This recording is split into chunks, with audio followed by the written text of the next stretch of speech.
Be me, 26-year-old basement dwelling. NEET, living in my uncle's converted basement apartment.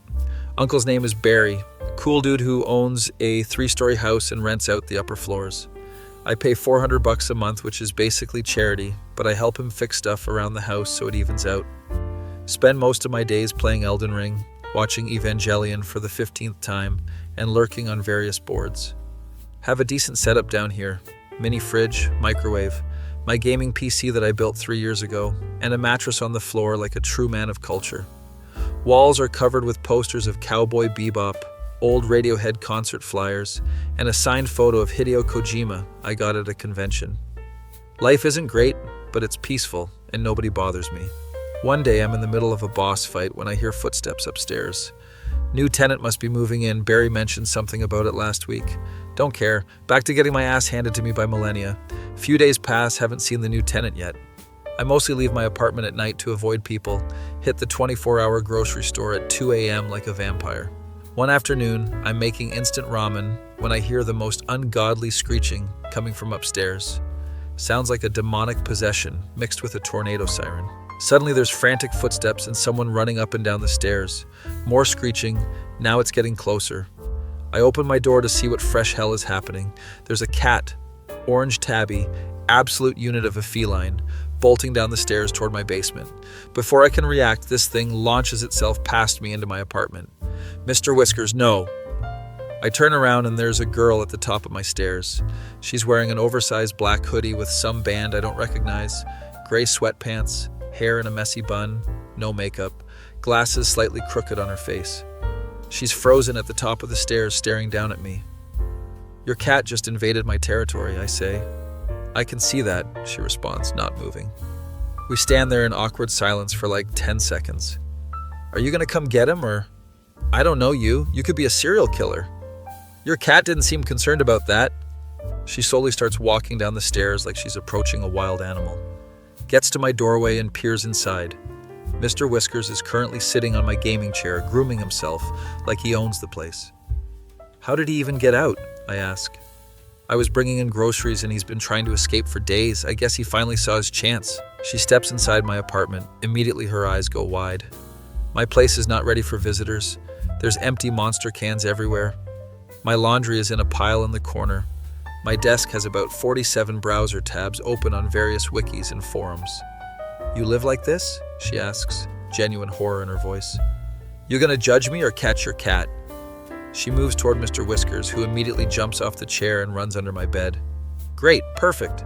This is exactly what I needed today. She gets on her hands and knees trying to reach under the bed. I'm standing there wondering how my peaceful afternoon turned into this chaos. Do you have, treats or something? I ask. They're upstairs in my apartment. I didn't exactly plan for a cat heist. I have some turkey from a sandwich I made yesterday. Turkey works. Cats are simple creatures. I grab the turkey from my mini fridge, hand it to her. She starts making kissing noises and waving the turkey under the bed. Mr. Whiskers is not falling for it. Your cat is smarter than both of us, I observe. He's a menace is what he is. I should have named him Loki or Chaos or something. Mr. Whiskers is pretty menacing though, strikes fear into the hearts of men. She actually laughs at that, still on her hands and knees. I'm Diane, by the way. I moved in upstairs last week. Anon, I've been in this basement for 2 years. 2 years? Do you ever go outside? Do you ever go outside? You look like you haven't seen the sun since 2019. She glares at me, but there's no real heat in it. I go outside for work, thank you very much. Oh yeah? What do you do? I'm a freelance graphic designer. I work from home mostly, but sometimes I have client meetings. So you leave your house like once a month. Got it. Says the guy who has a vitamin D deficiency written all over his face. Okay, this girl has some bite to her. I can respect that. We spend the next 20 minutes trying various tactics to get Mr. Whiskers out. I suggest using my laser pointer. She says that'll just make him more excited and harder to catch. She suggests turning off all the lights. I explain that my overhead light has been broken for 6 months and I only use my desk lamp anyway. How do you live like this? Very contentedly until about 30 minutes ago. Finally, Mr. Whiskers gets bored and walks out on his own. Diane lunges for him, but he dodges and jumps onto my desk. He steps on my keyboard, somehow opening Spotify and starting a playlist. Radiohead's Creep starts playing. Even your music is depressing, Diane mutters. It's called Taste. Maybe you've heard of it. Mr. Whiskers is now walking across my monitor, knocking over my monster cans. Diane finally corners him and grabs him.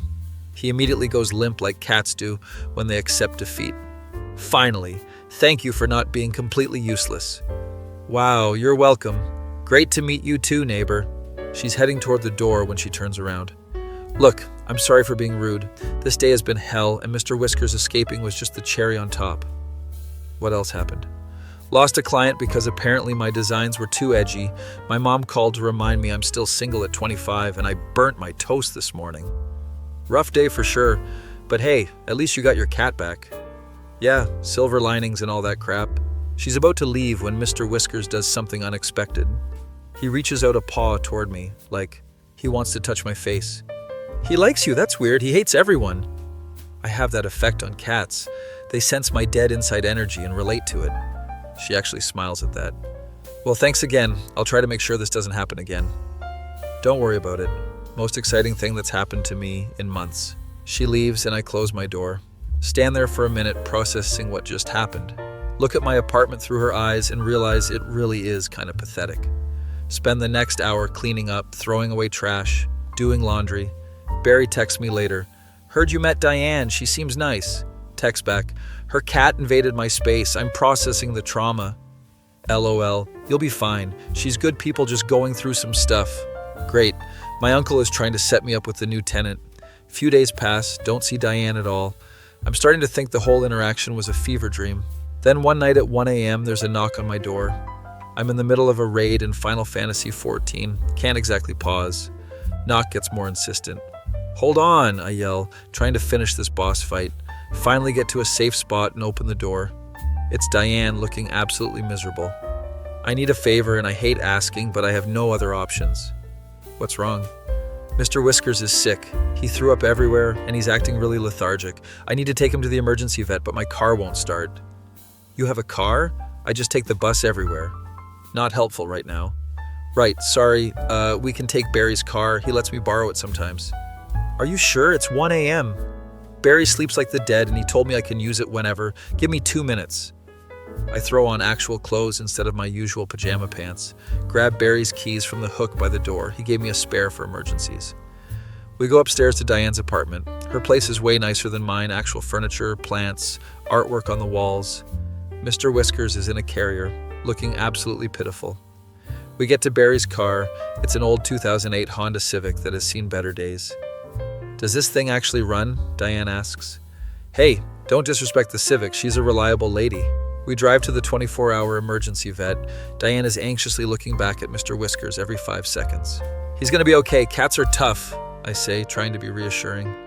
How would you know? Do you have pets? No, but I've watched a lot of anime with cat characters. Does that count? She gives me a look that could melt steel. We get to the vet. Diane takes Mr. Whiskers inside while I park. Sit in the waiting room for like 2 hours. It's me, Diane, a guy with a parrot, and an old lady with a dog that won't stop barking. The parrot guy, who introduces himself as Marcus, starts telling us about how his parrot Einstein learned to curse in 3 languages. He called my mother-in-law a bastard in Portuguese last week. I've never been more proud. Diane laughs despite her stress. What kind of parrot? I ask. African gray. Smartest birds on the planet. Too smart, honestly. He knows all my secrets. That sounds terrifying, actually. It is. Last week he perfectly mimicked my voice, calling my boss to quit. I had to do some serious damage control. We're all laughing now. Even the old lady with the demon dog is smiling. Finally the vet comes out, says Mr. Whiskers ate something he shouldn't have, but they pumped his stomach and he'll be fine. Diane literally almost collapses with relief. The bill is $800. I watch Diane's face go pale. I can cover half if you need, I offer. What? No, I can't ask you to do that. You didn't ask, I'm offering. We can figure out payment later. She looks at me for a long moment. Why are you being nice to me? We barely know each other. Because your cat invaded my apartment and now we're trauma bonded, obviously. She laughs, wipes her eyes. She's been tearing up from stress. We split the bill, get Mr. Whiskers, and drive home. It's 4 a.m. now. Sky is starting to get lighter. I'm gonna pay you back, I promise, Diane says as we pull into the driveway. Don't worry about it. Consider it rent for the entertainment Mr. Whiskers has provided. We carry him upstairs to her apartment. She sets up his carrier in her bedroom with water and food. I'm about to leave when she says, "Do you want some coffee? I know it's super late or early or whatever, but I'm too wired to sleep." Sure, I wasn't sleeping anyway. We sit in her kitchen drinking terrible instant coffee. "So what's your deal?" she asks suddenly. "My deal?" "Yeah, like why are you living in your uncle's basement playing video games at 26? Wow, going straight for the throat. I'm tired and my filter is gone, sorry. I think about lying or deflecting, but something about the 4 a.m. atmosphere makes me honest. I dropped out of college in my junior year, had a full mental breakdown, spent 6 months doing nothing. Eventually, Barry offered me the basement for cheap rent while I figured stuff out. And have you figured stuff out? Not even a little bit. But I'm like stable at least, not actively spiraling. That's something, I guess. What about you? Why are you living alone with a cat that tries to escape? Broke up with my boyfriend of 4 years last year. He was a total douche, but I stayed way too long, needed a fresh start. Hence the graphic design and the hermit lifestyle. I'm not a hermit. Diane, you just said you work from home and your cat is your best friend. Mr. Whiskers is a great conversationalist. We both laugh. We talk for another hour about nothing and everything. She tells me about her family, 3 older brothers who all became doctors or lawyers while she became the artistic disappointment. I tell her about my parents who moved to Florida and basically pretend I don't exist. That's harsh. It is what it is. Barry's more family to me than they ever were. She mentions how she's been feeling. Isolated since moving here. I used to have friends, but everyone's coupled up or busy with their careers, and I'm just here making logos for startups that'll fail in 6 months. Hey, that's noble work. Someone has to design logos for companies that sell AI-powered toothbrushes or whatever. She throws a sugar packet at me. Sun is fully up now. We've been talking for hours. I should let you sleep, I say, standing up. Yeah, thanks for everything tonight. Seriously, you didn't have to do any of that. What are traumatically bonded neighbors for? I head back downstairs, fall into bed fully clothed, sleep like the dead until 3 p.m. Wake up to a text from Diane. Mr. Whiskers says thank you. Also, I'm ordering pizza later, if you want to come up. This is how it starts, apparently. Text back. What kind of pizza? The kind with cheese and sauce. Don't be difficult. I'll be there. Spend the afternoon actually showering and putting on clean clothes. Find myself caring about how I look, which is unusual. 7 p.m. rolls around, head upstairs. Diane opens the door in similar attire to last time, oversized hoodie and sweatpants. Come in, pizza should be here in 20 minutes. Her apartment has good vibes. She's got fairy lights strung up, a decent TV, shelves full of books and movies. Your place is nice. Thanks, I try. Unlike some people who live in a cave. It's a basement apartment. There's a difference. Mr. Whiskers appears from the bedroom, sees me, and immediately walks over to rub against my leg. I'm convinced you drugged my cat, Diane says, watching this. I just have natural charisma. We end up watching Scott Pilgrim vs. the World because it's one of those movies everyone loves. Pizza arrives. It's from this local place that's actually pretty good. We're halfway through the movie when Diane says, "Can I ask you something?" "Sure." "Do you ever feel like you're just going through the motions? Like you're alive but not really living?" Heavy question for pizza night. "Yeah, pretty much every day." "How do you deal with it?" "Honestly, I just try not to think about it too much. Stay distracted, find small things to enjoy." "That sounds depressing." "It is, but it's better than the alternative of constant existential dread." She nods like she gets it. "My ex used to tell me I was too negative, that I needed to be more positive and grateful." Let me guess. He was one of those toxic positivity guys? Oh my God, yes. Everything was live, laugh, love, and good vibes only. Meanwhile, I'm over here like the world is literally burning. Guys like that are the worst. They've never had a real problem in their lives. Exactly. His biggest struggle was deciding between law school and business school. We spend the next hour roasting her ex-boyfriend. His name was Preston, of course it was. He apparently collected sneakers called Women Females, and his idea of a fun date was going to networking events. One time he told me my design work was cute, like I was a child showing him finger paintings. I hope you dumped him immediately after that. I should have, but I stayed another 6 months like an idiot. We've all stayed in bad situations too long. It's part of being human. Movie ends. We're both stuffed with pizza. Same time next week? She asks.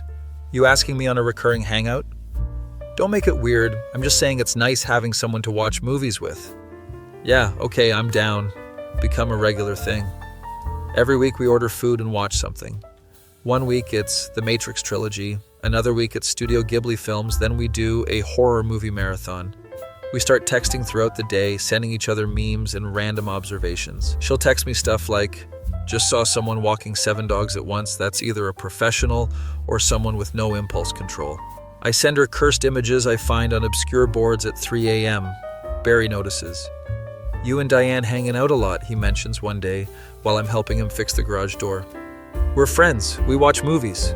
Friends, right? Sure. What's that supposed to mean? Nothing at all, just saying you seem happier lately. Don't know how to respond to that, so I just focus on the door. But he's not wrong. I am happier. Having someone to talk to who gets your weird sense of humor and doesn't judge you for being a mess is actually pretty great. One night we're watching Blade Runner 2049 and Diane pauses it suddenly. "Do you think people can actually change, or are we just stuck being who we are?" That's a hell of a question. I'm serious though. Like I keep thinking I'm gonna wake up one day and have my life together, but it never happens. Maybe having your life together is a myth created by people trying to sell us stuff. That's bleak, but probably true. I think people can change, but it's slow and hard, and nobody actually has their shit figured out. She looks at me for a long moment. "You're smarter than you pretend to be." I hide it well under layers of irony and self-deprecation. We finish the movie in comfortable silence. Few weeks into our friendship, Diane mentions she has to go to a family dinner. I'm dreading it. My mom's going to spend the whole time asking when I'm going to get a real job and find a nice man. Tell her you're focusing on your career and men are trash. I say that every time. She doesn't believe me. Want me to come with? I can be your fake boyfriend. I'll be so awkward they'll beg you to leave. She laughs, but then actually considers it. Wait, would you actually? I mean, if you want, could be funny. No, that's insane. I can't ask you to do that. You're not asking, I'm offering. Plus, I want to see this train wreck. She thinks about it for another minute.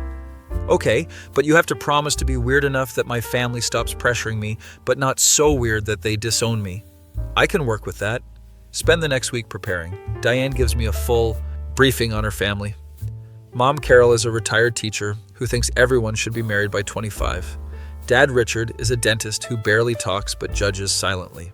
Brother Marcus, yes, same name as Parrot Guy, I pointed this out and Diane said it's a common name, is a surgeon who loves reminding everyone of his success. Brother David is a corporate lawyer who brings his perfect wife, Stephanie, to everything. Brother Kyle is the youngest, also a lawyer, engaged to his college sweetheart. So I'm the family disappointment, cool, no pressure. You're gonna do great. Night of the dinner arrives. I put on actual nice clothes, button-up shirt and slacks. Diane sees me and raises her eyebrows. "You clean up okay?" "Thanks, you too." She's wearing a dress, which is the first time I've seen her in anything other than hoodies and sweatpants. She looks really pretty, but I don't say that because it feels weird. We drive to her parents' house in Barry's Civic. Okay, here's the story. We met when Mr. Whiskers escaped and we've been dating for 2 months. Got it? Keep it vague. Let them fill in the blanks with their assumptions. Exactly. Her parents' house is huge, like 3-car garage huge. Jesus, your family has money. Yeah, which makes my artistic career even more disappointing to them. We walk in, immediately ambushed by her mom. "Diane, you brought someone. You didn't tell me you were bringing someone." "Mom, this is Anon. Anon, this is my mom, Carol." Carol looks me up and down like she's evaluating livestock. "What do you do, Anon?" "I'm in IT, work from home mostly." Technical truth? I fix Barry's computer sometimes. "Oh, how nice. Diane, why didn't you tell me you were seeing someone?" "It's new, Mom. Didn't want to jinx it." We move to the living room where everyone else is gathered. Her brothers are exactly as described, all tall, handsome, successful looking. Marcus the surgeon immediately asks what kind of IT work I do. Network security, very boring technical stuff. Complete lie, but he nods like that makes sense. David the lawyer and his wife Stephanie are friendly enough. Kyle the youngest seems cool, gives me a bro nod. Dinner's extremely fancy, like 7 courses fancy. I'm trying not to embarrass Diane, but also not knowing which fork to use for what. She notices my confusion and quietly points to the right one. Conversation is mostly her brothers talking about their jobs and accomplishments. Marcus just bought a new Porsche. David's law firm just won some huge case. Kyle got promoted to senior associate. Diane is silent, pushing food around her plate. "So Diane, how's the design work going? Carol asks, tone implying she thinks it's a hobby. It's going well. I just landed a contract with a tech startup. True, she told me about it last week. That's nice, dear. And when are you going to consider getting a more stable job? Here we go. Design is stable, Mom. I make good money. Yes, but no benefits, no security. What if you get sick? I have insurance. I just worry about you living alone in that apartment with just a cat. I can see Diane tensing up. Actually, Mrs. Carroll, Diane's really talented. I've seen her work, and it's legitimately impressive. Everyone looks at me. She designed a whole brand identity for a company last month. Logo, website, marketing materials, the whole thing. Diane is staring at me surprised. That's sweet of you to say, Carol responds, still dismissive. Richard, the silent dad, speaks up. Carol, leave the girl alone. She's doing fine. First words he's said all night. Rest of dinner is less tense. Afterward, we're all in the living room having coffee and dessert. Kyle corners me in the kitchen while I'm getting water. Hey, man, thanks for sticking up for Diane. Mom can be a lot. No problem. She's great at what she does. Someone should say it. You seem like a good guy. Diane deserves someone who sees her value. I feel guilty about the fake boyfriend thing, but Kyle seems genuine. We're leaving around 10 p.m. saying goodbyes. Carol pulls Diane aside. I hear her whisper, he seems nice. Don't mess this up. We get in the car. Diane immediately groans. That was exhausting. Your family is intense. That was them being nice. You should see them during the holidays. We drive in silence for a bit. Thanks for saying that stuff about my work. You didn't have to. I meant it, though. You are talented. She smiles, looks out the window. My family has always made me feel like I'm not good enough. Like because I didn't become a doctor or lawyer, I'm just wasting my life. That's bullshit. Not everyone needs to have a conventional career to be successful. I know that logically, but it still gets to me. Well, for what it's worth, I think you're doing great. You have your own place. You support yourself doing something creative. That's more than most people can say. When did you become a motivational speaker? I contain multitudes. We get back home, she invites me up for a drink. We sit on her couch drinking cheap wine. I'm sorry for dragging you into my family drama. Are you kidding? That was the most entertainment I've had in years. Your life must be really boring then. It extremely is. We're both laughing. Then she gets quiet. Can I tell you something? Sure. Sometimes I look at my life and think about how different it is from what I imagined. Like when I was in college, I thought by 25 I'd have everything figured out. Nobody has anything figured out at 25. That's a lie society tells us. I know, but still, I thought I'd be in a happy relationship, thriving in my career, traveling the world. And instead you're drinking wine with your weird neighbor. You're not that weird. I live in a basement, and my idea of a social life is online forums. Okay, you're a little weird. We finish the bottle. I'm feeling buzzed. I should go before I fall asleep on your couch. You can crash here if you want. I have a spare pillow. Nah, I'm only like 20 steps away. I stand up, wobble a bit. She walks me to the door. Thanks again for tonight. Seriously, you made it bearable. Anytime, that's what fake boyfriends are for. She hugs me suddenly. It's just a friendly hug, but it lasts a few seconds longer than necessary. I hug her back. She smells like vanilla and coffee. Good night, Anon.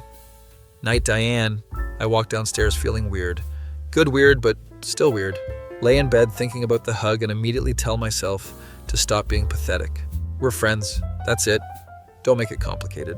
Fall asleep to the sound of Mr. Whiskers walking around upstairs. Next morning, I wake up to a text from Diane. My mom called. She really likes you. Thinks I should lock you down. Tell her I'm very lockable. She also asked when she can expect grandchildren. I told her to calm down. Reasonable response. Things go back to normal after that, or our version of normal. We still hang out weekly, text daily, exist in each other's orbits. I try not to think about the fact that I'm definitely developing feelings, because that's a complication neither of us needs. She's fresh out of a bad relationship, and I'm a mess of a human. Recipe for disaster. So I just enjoy the friendship and try not to want more, which works until it doesn't. My face when your ex-girlfriend's cat escaping into your basement leads to an actual friendship with someone who gets you. Be me. 2 months into this weird friendship with Diane, where we pretend we're not both falling for each other. At least I think she might be falling for me, or maybe I'm delusional, and she just likes having a convenient friend downstairs. It's a Tuesday night, and I'm grinding in Dark Souls 3 when she texts me. Come upstairs, emergency. My heart drops. Think something happened to Mr. Whiskers again. Rush upstairs in my sweatpants and a shirt that says, "I paused my game to be here." She opens the door looking frantic but not sad, so probably not cat-related. What's wrong? I have a client presentation tomorrow and my laptop just died, like completely bricked, won't turn on. Did you try turning it off and on again? She gives me a death glare. Yes, genius, I tried that. I tried everything. It's dead. Okay, bring it downstairs. I'll take a look. We go to my apartment. She's carrying her laptop like it's a dying baby. I set up on my desk, start running diagnostics. How long until your presentation? 10 a.m. tomorrow, so like 14 hours. And your files? Backed up to the cloud, thank God. But I need a working computer to present. I'm checking the hardware. Battery is completely fried, probably from overcharging. Battery's dead. Gonna take days to get a replacement. So I'm screwed. Perfect. Exactly what I needed. Hold on. You can use my computer for the presentation. Your gaming computer? It's a computer. It displays things. Same concept. She looks skeptical but desperate. Fine, but I need to set everything up tonight. Spend the next 3 hours helping her transfer files and rehearse her presentation. It's for some organic tea company that wants a complete rebrand. Her designs are actually incredible. Clean, modern aesthetic with hand-drawn elements. This is really good, Diane. You think so? I feel like it's too simple. Simple is good, simple is elegant. You're overthinking it. She practices her pitch like 6 times. I'm giving feedback. You say too much. Just pause instead. I do not say that much. You just said 3 times in one sentence. She throws a pen at me. By midnight, she's ready as she'll ever be. Thank you for this. Seriously, you saved my ass. That's what neighbors are for. We're more than neighbors at this point. My heart does a stupid flutter thing. Yeah, we're like friends who share walls. Exactly. She leaves. I go back to Dark Souls but can't concentrate. Keep thinking about what she said. More than neighbors. What does that even mean? Tell myself to stop being weird and just accept that we're friends. Next morning, I wake up to like 15 texts from Diane. She's panicking about the presentation, asking if my computer will cooperate. I go upstairs at 9 a.m. to help her set up. She's dressed professionally, blazer and everything. Looks completely different from her usual hoodie aesthetic. You look nice. I look like I'm wearing a costume. A professional costume. We get my tower computer. Into her car. It barely fits. I can't believe I'm bringing a gaming PC to a business meeting. Tell them it's a creative industry thing.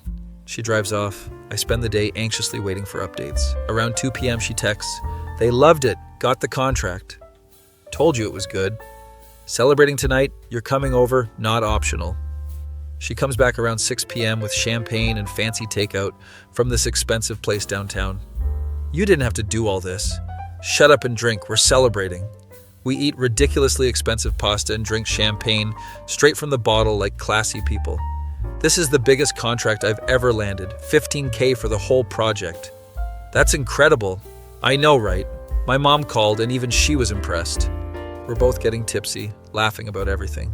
I propose a toast, I say, raising the bottle. To Mr. Whiskers, the real hero. Without his escape, none of this would have happened.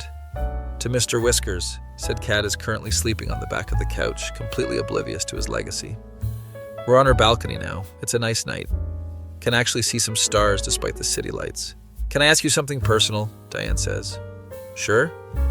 Why don't you date? Like, I know you said you're a mess, but you're not that bad. Wow, what a glowing review.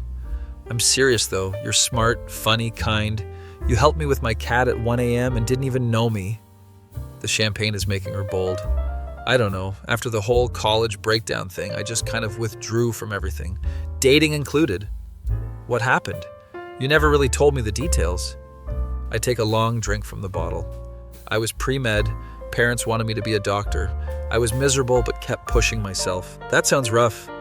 Junior year, I just completely fell apart, stopped going to classes, stopped leaving my dorm, just played video games for like 16 hours a day. That's actually how I cope with stress too. Eventually got academic suspension. Parents were furious, said I was wasting my potential and their money. That's horrible. They wanted me to go back, but I couldn't. Just the thought of being in a classroom gave me panic attacks. So you moved in with Barry? Yeah, he's my mom's brother. He actually gets it. Never pressured me about anything. We're quiet for a minute, just drinking and looking at the city. I think you're brave, Diane says suddenly. What? How is being a dropout basement dweller brave? Because you walked away from something that was destroying you that takes guts. Or it's just being a quitter. It's not quitting if the thing you're quitting is terrible for you. I look at her and she's looking at me with these intense eyes. Why are you so nice to me? I ask. Because you're nice to me. It's revolutionary, I know. We both laugh, but there's tension in the air now. I should probably go, I say, standing up. Yeah, it's late, but neither of us moves. Diane, can I tell you something? Sure. I really value our friendship and I don't want to mess it up. Okay? But I also think you're really cool and I enjoy spending time with you more than I've enjoyed anything in years. She's staring at me. Are you saying what I think you're saying? I don't know what I'm saying. I'm tipsy and emotional. She steps closer. For the record, I think you're cool too. We're standing there on her balcony, faces 6 inches apart. Then Mr. Whiskers knocks over a plant and the moment is broken. We both jump, start laughing. Your cat has the worst timing. He's a menace. I help her clean up the dirt, then actually leave this time. Lay in bed replaying the conversation, wondering if I just ruined everything. Next few days are slightly awkward. We still text, but less frequently. She doesn't invite me over for our usual movie night. I'm convinced I screwed everything up. Then on Friday, Barry corners me while I'm doing laundry. What did you do? What? Diane asked me if you were okay, said you've been distant. I've been distant? She's been distant. You kids are ridiculous, just talk to each other. It's complicated. It's only complicated because you're making it complicated. Barry's right, but I'm not going to admit that. That night around 10 p.m., there's a knock on my door. It's Diane holding Mr. Whiskers. He missed you, wanted to visit. The cat wanted to visit? Okay, fine, I wanted to visit. I'm using the cat as an excuse. I let them both in. Mr. Whiskers immediately goes to my gaming chair like he owns it. So this is weird, right? Diane says. Super weird. I don't want it to be weird, though. Me neither. We sit on my bed because I only have one chair and the cat is occupying it. About what I said the other night, I start. You were drunk, it's fine, we can forget about it. But what if I don't want to forget about it? She looks at me. What are you saying? I'm saying I like you, Diane. Like more than friends, and I know that's probably a terrible idea, but I can't keep pretending I don't. You really know how to make a girl feel special. This is probably a terrible idea. Sorry, I'm bad at this. No, I mean, you're right. It probably is a bad idea. My heart sinks. But, she continues, I like you too, and I'm tired of making decisions based on what's logical instead of what I actually want. So what do we do? I have no idea. I've never done this before. Done what? Liked someone who actually likes me back and isn't a complete douchebag. We both start laughing. We could try, see what happens, I suggest. Try what exactly? Dating, or whatever you want to call it. That's terrifying. Yeah, it is. Okay, let's do it. Really? Really, but we have to promise to be honest with each other. No games or playing it cool. Deal. We shake hands, which is possibly the dorkiest way to start a relationship. So are you my girlfriend now? I guess. This is so weird. You live downstairs. I know, most convenient relationship ever. She laughs, leans over, and kisses me. It's awkward at first because we're both nervous, but then it's nice. We break apart and she's smiling. That was okay, right? Better than okay. Mr. Whiskers chooses this moment to jump on the bed between us. Your cat is a total cockblock. He's protective. We spend the rest of the night just talking and existing in the same space. She falls asleep on my bed around 2 a.m. I grab a blanket, cover her, and sleep on the floor because I'm a gentleman or whatever. Wake up to her shaking me. Why are you on the floor? Didn't want to be presumptuous. You're an idiot. Come here. We cuddle on my terrible mattress, Mr. Whiskers wedged between us. This is nice, she says. Yeah, it is. We're really doing this? Apparently. Spend the whole weekend basically attached at the hip. We go to the grocery store together at 2 a.m., like usual, but now we're holding hands. Watch movies at her place, but now I'm allowed to put my arm around her. Play video games while she works on designs in the same room. It's domestic and comfortable and kind of perfect. Monday comes and reality hits. She has client meetings all week. I have to help Barry with some renovation stuff. We barely see each other except for passing in the hallway. By Wednesday, I'm starting to spiral. Old insecurities coming back, wondering if she's already regretting this. She texts, missing you, come over tonight? Go over after dinner, she's in her work mode, stressed about deadlines. Sorry I've been MIA. This tea company project is consuming my life. It's cool, I get it, but I don't sound convincing. She stops working, looks at me. What's wrong? Nothing. Don't do that, you promised honesty. I don't know, I guess I'm just in my head about stuff. What kind of stuff? I'm pacing now, can't sit still. Like, what if this was a mistake? What if we're better as friends? What if you realize I'm actually just a loser with no prospects? She stands up, crosses her arms. Okay, first of all, you're spiraling. I can literally see it happening. I'm not spiraling. You absolutely are. Second, if I thought you were a loser, I wouldn't be dating you. You don't know me that well yet. Give it time. Stop that. Stop putting yourself down. It's not putting myself down if it's true. We're full on arguing now. You want to know what I think? She says, voice rising. Sure. I think you're so used to being alone that the second someone shows you affection, you try to sabotage it. That hits way too close to home. That's not I don't maybe. It's okay to be scared. I'm scared too, but don't push me away because of it. I sit down heavily on her couch. I'm sorry, you're right. I'm being stupid. She sits next to me. You're not stupid. You're just dealing with your crap. We all have crap. Your crap seems way more manageable than mine. Are you kidding? I'm a mess. I have anxiety, trust issues from my ex, and I cry during Pixar movies. Everyone cries during Pixar movies. Not during the opening logos. Despite everything, I laugh. We sit in silence for a minute. I really like you, I say quietly. I really like you too. I'm just not used to good things happening. Well, get used to it because I'm not going anywhere. We spend the rest of the night just existing together while she works. I'm playing Switch on her couch. She's at her desk designing. It's comfortable, domestic, exactly what I didn't know I needed. A few weeks pass, we settle into a rhythm. Sometimes she stays at my place, sometimes I stay at hers. Barry definitely knows, but pretends he doesn't. One morning I run into him in the hallway and he just smirks at me. Not a word, I warn him. I'm not saying anything, just happy for you. Thanks, Barry. She's good for you. You seem less like you're just existing and more like you're actually living. Didn't expect to get emotional, but here we are. Yeah, she is good for me. Don't screw it up. I'll try not to. Things are going well until they're not. Diane's ex Preston somehow finds out she's seeing someone. He starts texting her, wanting to meet up and talk. I blocked him months ago. I don't know how he got my new number. What does he want? He says he made a mistake and wants me back. My stomach drops. What did you tell him? I told him I'm with someone and he needs to leave me alone. But he's persistent, keeps calling from different numbers. This goes on for a few days. Preston is relentless. Sends flowers to her apartment, shows up at a coffee shop she mentioned on Instagram. This is stalker behavior, I say. I know, I'm scared to leave my apartment. We should call the cops. And say what? My ex is being annoying? They won't do anything. I'm feeling helpless and angry. One night I'm at her place when there's aggressive knocking. We both freeze. Diane, I know you're in there. We need to talk. It's Preston. She looks terrified. Don't open it, I whisper. Diane, come on. I saw your lights on. He keeps knocking, getting louder. I call Barry because I don't know what else to do. Stay inside. I'm coming up with the neighbors from the second floor. We'll handle it. Barry shows up with Tom, the guy from 2B who's built like a tank.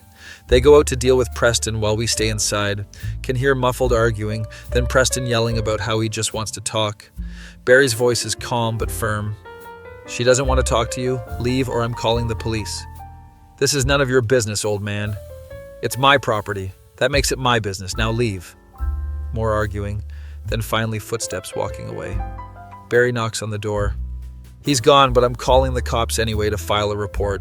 Police come, take statements, say they'll do a wellness check on Preston and warn him off. Not particularly reassuring, but better than nothing. After everyone leaves, Diane breaks down crying. I hold her, while she sobs into my shirt. I'm sorry, I'm so sorry you got dragged into this. Hey, it's not your fault he's a psycho. I should have seen the signs. He was always possessive and controlling. You can't blame yourself for his behavior. She's shaking. I've never seen her this scared. What if he comes back? What if he hurts you to get to me? He's not going to hurt anyone. Cops will handle it. Spend the night at her place. Neither of us sleeps much. Mr. Whiskers seems to sense something's wrong. Stays close to Diane all night. Next few days, we're both on edge. Barry gets security cameras installed. Tells us to call him immediately if Preston shows up again. Diane's barely leaving her apartment, canceling client meetings. You can't let him control your life like this. I know, but I'm terrified. I'm feeling useless, can't protect her from this. Then one afternoon she gets a text from Preston's mom, of all people. I'm so sorry about my son's behavior. We've gotten him help. He's been admitted to a psychiatric facility for evaluation. Turns out Preston had a full breakdown, was off his meds, became fixated on Diane. I had no idea he was dealing with that, Diane says, reading the message. Doesn't excuse stalking you. No, but it explains it. His mom says he's getting treatment. Are you okay? I don't know. I feel bad for him, but also still scared. Both things can be true. We talked to a therapist Diane's been seeing. She started going after the Preston situation. Therapist says it's normal to have complicated feelings about it. Few weeks pass, no contact from Preston. Cops say he's still in treatment. Slowly, things return to normal. Diane starts taking her meetings again. I'm back to my usual routine. But something's changed between us. We're closer now, more honest, less playing it cool. One night we're at my place watching Cowboy Bebop for the 100th time. I love this show, she says. Me too, it's perfect. Everything about it just hits different. The music, the characters, the existential loneliness. Okay, calm down, don't get too deep. She laughs, throws popcorn at me. I'm being serious though, this show gets what it's like to be adrift. Yeah, I guess that's why I connect with it so much. We watch in comfortable silence. During the ending of the final episode, she's crying. You've seen this before, why are you crying? Because it's sad. Spike doesn't get his happy ending. Nobody gets happy endings in Cowboy Bebop, that's the point. I know, but it still hurts. I pull her closer. Hey, we're getting our happy ending though. Are we? Yeah, I mean so far so good, right? She smiles through tears. Yeah, so far so good. We fall asleep on my terrible mattress, Mr. Whiskers at our feet. Wake up to sun streaming through my tiny basement window. Diane's still asleep, hair all messy, drooling slightly on my pillow. She looks peaceful. I'm hit with this overwhelming feeling of contentment. Like for the first time in years, I'm actually happy. Not just distracted or coping, but genuinely happy. She wakes up, catches me staring. What? Nothing, just thinking. About how weird life is. Like 3 months ago, I was alone playing video games and now you're here. Getting sentimental on me? Maybe a little. She kisses me. I like sentimental you. Don't get used to it. We spend the morning making terrible pancakes and arguing about whether pineapple belongs on pizza. It absolutely does not, I insist. You're wrong and you have bad taste. I have excellent taste. I'm dating you, aren't I? Okay, that was smooth. I'll give you that. Barry texts, asking if I can help him fix the water heater. Duty calls. Landlord needs me. Such a dutiful nephew. I kiss Diane goodbye, head upstairs. Barry's in the basement utility area fighting with the water heater. Thanks for coming. This thing is ancient. We work on it for like an hour. So you and Diane seem solid, Barry says casually. Yeah, we're good. Good. You deserve to be happy, kid. Thanks, Barry, for everything. Letting me stay here, being cool about everything. You're family. That's what family does. We get the water heater working. You know your mom called me? Barry says, as we're cleaning up. My stomach drops. What did she want? Asking about you. Wanted to know if you were still living here. What did you tell her? Told her you're doing fine, have a girlfriend, working on getting your life together. I'm not really working on anything. You are, though. You're helping me with the house. You fixed Diane's computer. You're actually engaging with life. Never thought about it that way. I guess. Your mom wanted your number. I didn't give it to her. Figured you'd want to decide about contact. Thanks. I'm not ready for that conversation. No rush. Take your time. Go back downstairs feeling heavy.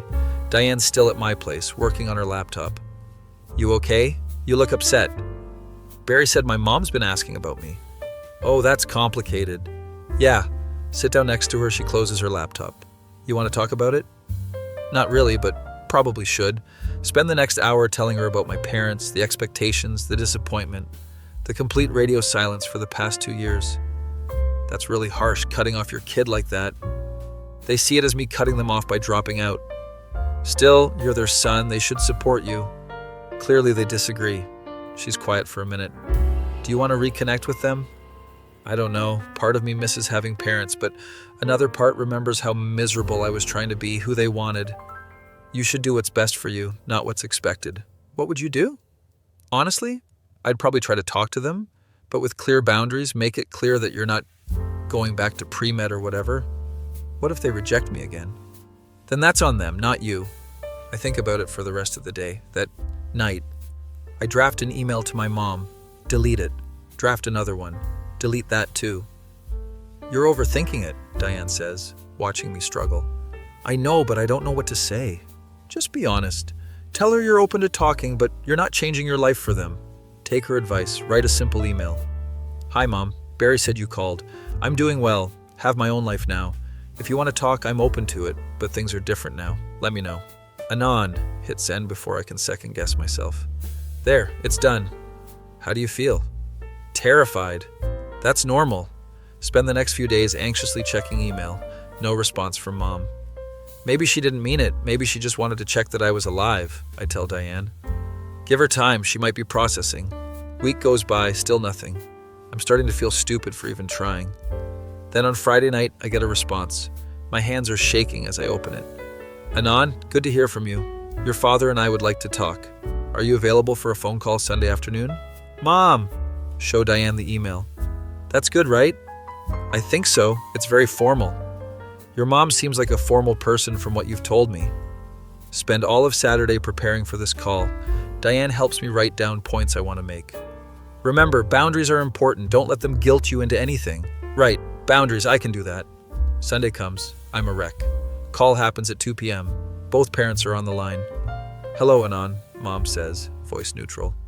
Hi, Mom. Hi, Dad. Dad just grunts acknowledgement. We make awkward small talk for like 5 minutes. Then Mom gets to the point. Barry tells us you have a girlfriend. Yeah, Diane, she's great. That's nice, dear. What does she do? She's a graphic designer, freelance. Can practically hear Mom's disapproval through the phone. And what are you doing? For work? I help Barry with the house, do some IT work here and there. So nothing stable. Here we go. It works for me?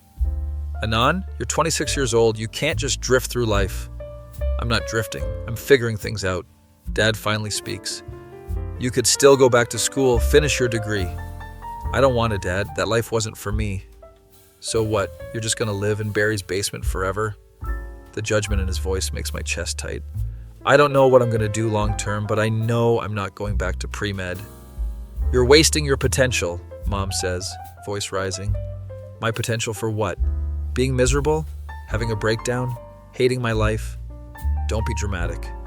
I'm not being dramatic. I literally had to drop out because I couldn't function. There's silence on the line. We just want what's best for you, Mom says finally. No, you want what looks best, what you can tell your friends about. That's not fair. Isn't it though? You haven't called in 2 years, but now that I'm quote-unquote stable, you want back in? More silence. Dad sighs heavily. Maybe we were too hard on you. That's the closest to an apology I'm gonna get. Look, I'm doing okay. I'm happy. I have people who care about me. We care about you, Mom protests. Then trust that I know what's best for myself. The call ends awkwardly. Vague promises to stay in touch. I hang up feeling drained. Diane's been waiting in her apartment, comes down when she hears me moving around. How did it go? About as well as expected. They still think I'm wasting my life. But you stood up for yourself? Yeah, I did. That's huge. She hugs me and I feel some of the tension leave. I'm proud of you, she says. For what? For setting boundaries, for being honest. That takes guts. We order Chinese food and watch stupid comedies to decompress. Later that night, she falls asleep on my couch. I cover her with a blanket, sit on the floor next to her. Mr. Whiskers jumps down, rubs against my hand. Thanks for bringing your mom into my life, I whisper to the cat. He purrs, completely indifferent to his role as Cupid. Sit there thinking about everything that's changed. 3 months ago, I was alone. No prospects, no hope, just existing. Now I have Diane, have confronted my parents, am actually trying. It's not perfect, but it's better. Way better. Diane stirs, opens her eyes. Come here, she mumbles, making room on the couch. I squeeze in next to her. We're gonna be okay, right? I ask. Yeah, we're gonna be okay. Fall asleep like that. Cramped and uncomfortable, but happy. Next morning, wake up to Barry pounding on the door. Water heater's broken again. It's 7 a.m., Barry. Hot water doesn't care about time. Diane's laughing at my misery. Go help your uncle. I'll make coffee. Spend an hour fixing the stupid water heater again. You know this thing is going to need to be replaced eventually, I tell Barry. I know, trying to get one more winter out of it. Cheap bastard. Practical bastard, thank you. When I get back, Diane's made breakfast. Actual breakfast, not just cereal. What's this? Eggs and toast. Don't get used to it. I'm absolutely getting used to it. We eat, and she tells me about a new project she landed. It's for this indie game developer. They want a complete visual identity. That's perfect for you, right? Finally, something creative and cool instead of corporate nonsense. She's excited, talking with her hands, eyes bright. I'm just sitting there thinking about how lucky I am. You're staring again, she says. Sorry, you're just really pretty when you're excited about stuff. She blushes. Stop being cute, I'm trying to eat. The rest of the week is busy for both of us. Diane's working crazy hours on the game project. I'm helping Barry renovate one of the empty units. We barely see each other except for quick text updates. By Thursday, I'm feeling the distance. Text her, miss your face. She responds, miss yours too, come over tonight? Head up around 9 p.m. She looks exhausted. You okay? Yeah, just tired. This project is kicking my ass. Wanna just chill? We don't have to do anything. That sounds perfect. We lay on her bed, not even watching anything, just existing together. She falls asleep within minutes. I stay up, listening to her breathe, feeling content. Mr. Whiskers jumps up, curls into a ball between us. Think about how 3 months ago this would have seemed impossible. Having a girlfriend, being happy, having plans. My phone buzzes. It's a text from Mom. Your father and I have been talking. Would you and Diane like to come for dinner next month? Stare at the message for a long time. It's an olive branch, sort of. Not sure if I'm ready for that, but it's progress. Text back. I'll think about it and let you know. Set the phone down, look at Diane sleeping. She'd probably tell me to go, to give them another chance. But that's a decision for tomorrow. Tonight, I'm just going to enjoy this moment. Me, the girl, the cat, the tiny apartment. It's not much, but it's mine. Fall asleep smiling. My face when a cat escaping into my basement led to the best relationship of my life and forced me to actually deal with my issues instead of just hiding from them. Be me. 6 months into dating Diane, still living in Barry's basement, but now it feels less pathetic and more like a choice. We've settled into this comfortable rhythm where we're basically living together, but technically have separate apartments. Her place for working and sleeping, my place for gaming and hanging out. Mr. Whiskers has claimed both apartments as his territory. The furry little tyrant. It's a Saturday morning and I'm making coffee when Diane comes downstairs looking nervous. So I need to tell you something and you're going to think I'm insane. What happened? I got offered a job, like a real job, at a design agency downtown. That's amazing. Why would I think you're insane? Because I'm thinking of turning it down. Sit down. This requires coffee. Okay, walk me through this. The money is great, benefits, stability, everything my mom would love. But I'd have to give up freelancing, work in an office, do corporate projects I don't care about. So don't take it? But what if I'm being stupid? What if I regret not taking the safe option? I grab her hands. Diane, you're literally thriving as a freelancer. You just landed that game dev contract. Why would you give that up? Because I'm scared. What if the work dries up? What if I can't sustain this? What if the sun explodes tomorrow? You can't make decisions based on hypothetical disasters. She laughs despite herself. When did you become the voice of reason? I contain multitudes, remember? She ends up declining the job. Her mom calls immediately to express disappointment. She said I'm making a huge mistake and I'll regret it. Your mom also thinks I'm a bad influence, so her judgment is questionable. A few weeks later, I'm helping Barry with another renovation when he drops a bomb. So I'm thinking of selling the house. Nearly fall off the ladder. What? Why? I'm getting old, maintenance is killing me, thinking of buying a condo and retiring properly. What about the tenants? What about me? Well, I was thinking you might want to buy it. Barry, I have like $300 in my bank account. I'd sell it to you for cheap, family discount. You could keep renting out the units, make it work. That's insane. Think about it at least. Bring this up to Diane that night. He wants you to buy the house? Yeah, which is crazy because I'm broke and have no credit and like zero life skills. But it could be good, investment property, steady income from rent, or it could be a disaster that ruins my life. Everything could be a disaster, doesn't mean you don't try. We spend hours researching, running numbers, making spreadsheets. Turns out with Barry's family discount and the rental income, it's actually feasible. This is terrifying, I say, staring at the numbers. Most good things are. Decide to go for it. Start the process of getting a loan. My credit is garbage, but Barry's willing to co-sign. You're really doing this for me? Your family kid? Plus, you've been good to this place. You deserve it. Closing day is stressful as hell. Signing papers I barely understand. Diane comes with me for moral support, holds my hand through the whole thing. When it's done, I own a house. Like actually own property. This is the most adult thing I've ever done, I tell her in the parking lot. You're a homeowner now. I'm a homeowner who still eats cereal for dinner and plays video games until 4 a.m. The duality of man. Barry moves out the following month, gets a nice condo near the beach, throws a goodbye party, invites all the tenants. Tom from 2B brings his wife. Marcus, the guy with the parrot, shows up with Einstein, who immediately starts hitting on Mr. Whiskers. Your bird is harassing my cat. Einstein has no boundaries. It's his charm. Diane's talking to the elderly couple from the 3rd floor. They're telling her about their grandson, who's also a designer. I'm watching her laugh and chat, feeling overwhelmingly grateful. Barry pulls me aside. You did good, kid. Really proud of you. I'm gonna mess this up somehow. Probably, but you'll figure it out. Thanks for everything, Barry. Seriously, you saved my life. You saved your own life. I just gave you a place to do it. We hug. I'm definitely tearing up, but pretend I'm not. Party winds down. Everyone leaves except Diane. We're sitting on the front porch looking at my house. Still can't believe this is yours. Mine and the bank's. Still counts. She leans against me. So I've been thinking. Dangerous. Shut up. I'm being serious. Okay, what have you been thinking about? My lease is up next month. My heart starts racing. And I was wondering if maybe I could just, I don't know, officially move in with you instead of renewing? You want to live together? I mean, we basically already do, but like officially, combining our stuff, sharing expenses, the whole thing. That's a big step. I know, if you're not ready, I totally understand. No, I want to. I'm just surprised. Good surprised or bad surprised? Good surprised. Definitely good. She kisses me. We're both smiling like idiots. So that's a yes? That's a yes. Spend the next month combining our lives. Her furniture is nicer, so we use most of hers. My gaming setup stays. She insists on a dedicated workspace for her designs. Mr. Whiskers is thrilled to have even more territory.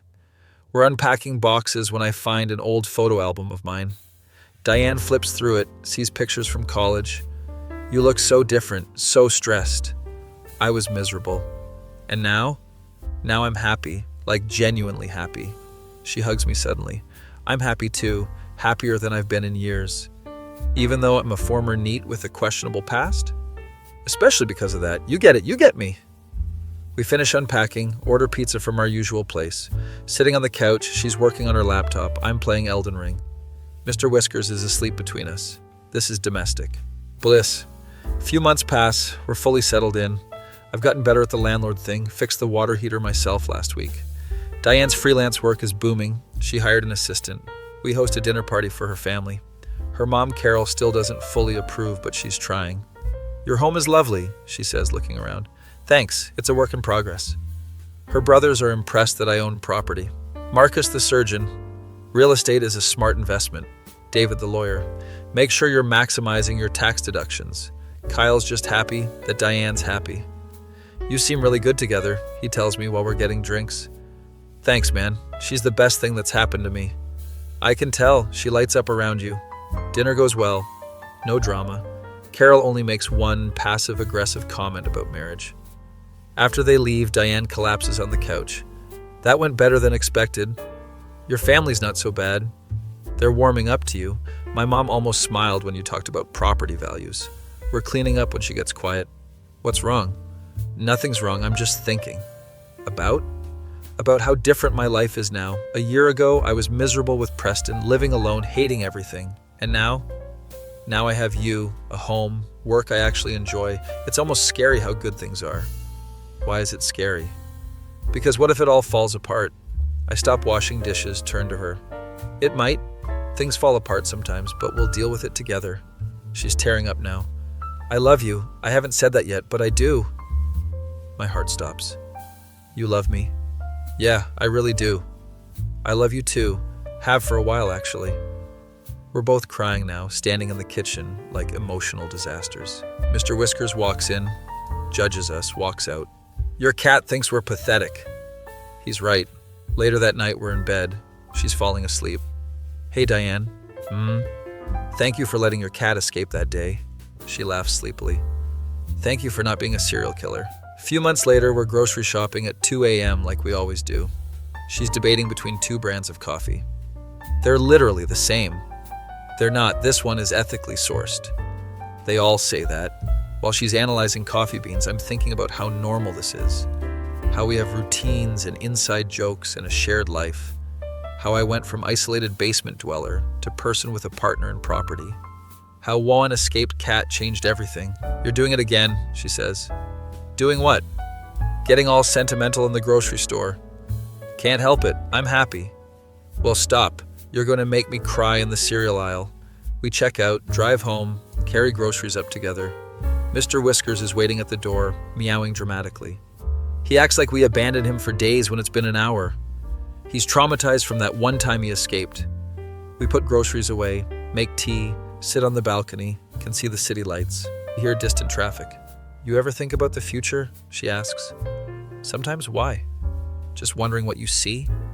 Honestly, more of this, us doing our thing, maybe fix up the house more, I don't know. That sounds nice. What do you see? Same thing, maybe travel someday, definitely more cats. More cats?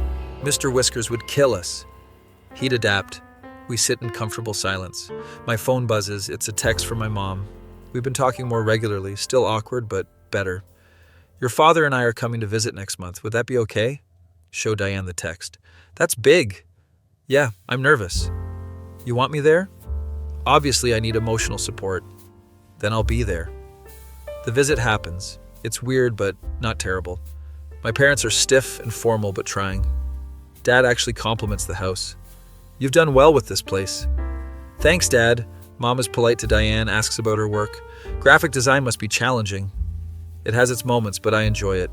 We give them a tour, show them the renovations. They leave after a few hours, promise to visit again. It's not a perfect reconciliation, but it's something. You okay? Diane asks after they're gone. Yeah, that was better than I expected. Your dad seemed genuinely impressed. Baby steps, I guess. That night I'm lying in bed thinking about everything. How a year ago I was directionless and alone.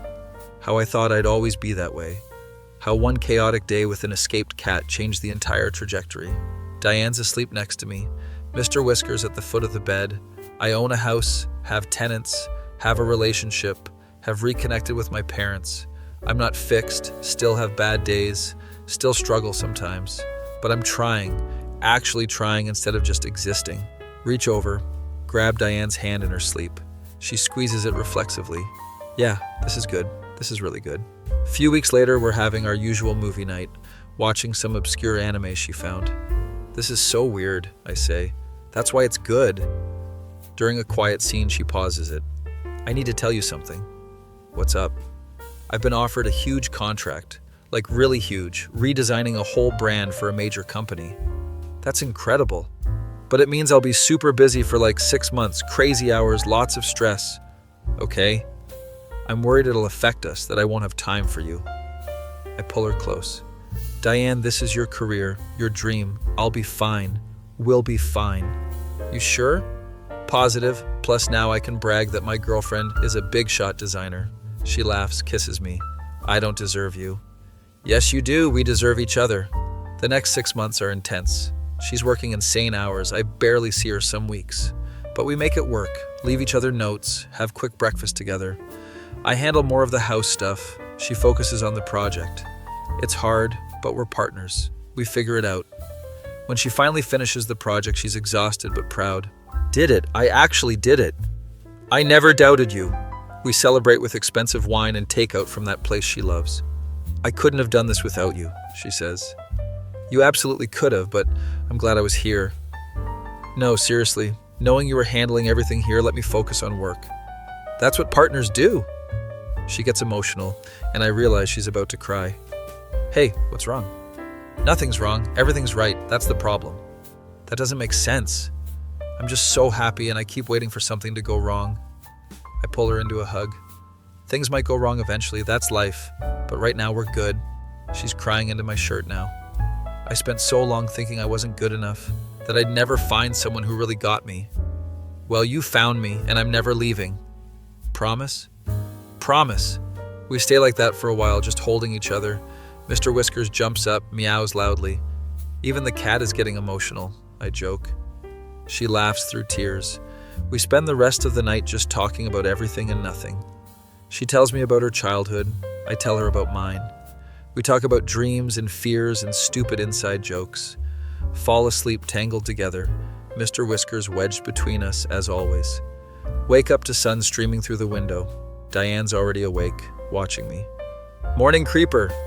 You were snoring. I don't snore. You absolutely do. It's adorable.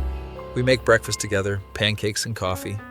Eat on the balcony, watching the neighborhood wake up. Tom from 2B waves as he leaves for work. The elderly couple from the third floor is walking their dog.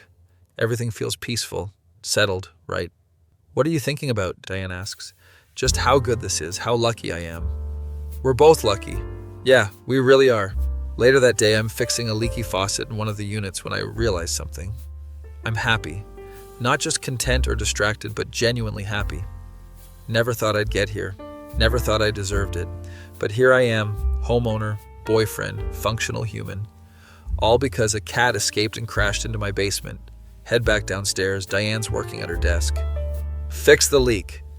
My handyman boyfriend. I'm basically a Renaissance man. You're something, all right.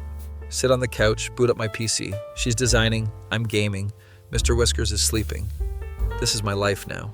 It's not exciting or dramatic or Instagram worthy, but it's mine, it's ours, and it's perfect.